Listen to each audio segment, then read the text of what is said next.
J'apprécie le sentiment derrière ce commentaire-là, mais malheureusement, quand on parle de politique policière, c'est pas un commentaire particulièrement utile parce que tout le monde est d'accord avec vous. Moi aussi, je suis contre les criminels et pour la police. Et dans une discussion de fond, il y a très peu de gens qui diraient sérieusement le contraire. On veut tous combattre la criminalité. La vraie question sur laquelle on a un désaccord, c'est sur le moyen le plus efficace de le faire. Être critique envers ça, ça veut pas nécessairement dire qu'on blâme les policiers et qu'on leur met tout le fardeau sur le dos. Ça veut dire plutôt reconnaître que les policiers agissent à l'intérieur de contraintes sociales et de choix politiques pour lesquels on est tous responsables. C'est un choix politique de regarder sérieusement ou non les causes sous-jacentes à la criminalité et faire des décisions collectives sur comment on va attribuer nos ressources pour combattre la criminalité. Par exemple, on sait qu'il y a un lien très étroit entre la pauvreté et la criminalité. Étude après étude le prouve. Alors si on a par exemple $1 million à dépenser pour combattre la criminalité, est-ce que ce serait plus efficace armer des policiers pour attraper les criminels après qu'ils soient devenus criminels ou à combattre la pauvreté pour éviter de créer des nouveaux criminels? La même question se pose pour des problèmes de santé mentale et plein d'autres exemples qui mènent à de l'ostracisation sociale. Répondre à ces questions-là aussi, c'est des choix de politique policière.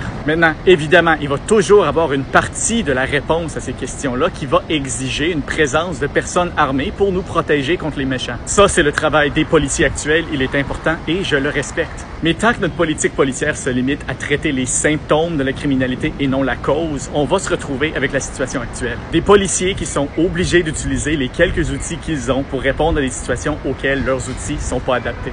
Puis ça sera pas la faute des policiers. Ça va être notre faute à nous tous d'avoir fait les choix sociaux et politiques qu'on a décidé de faire.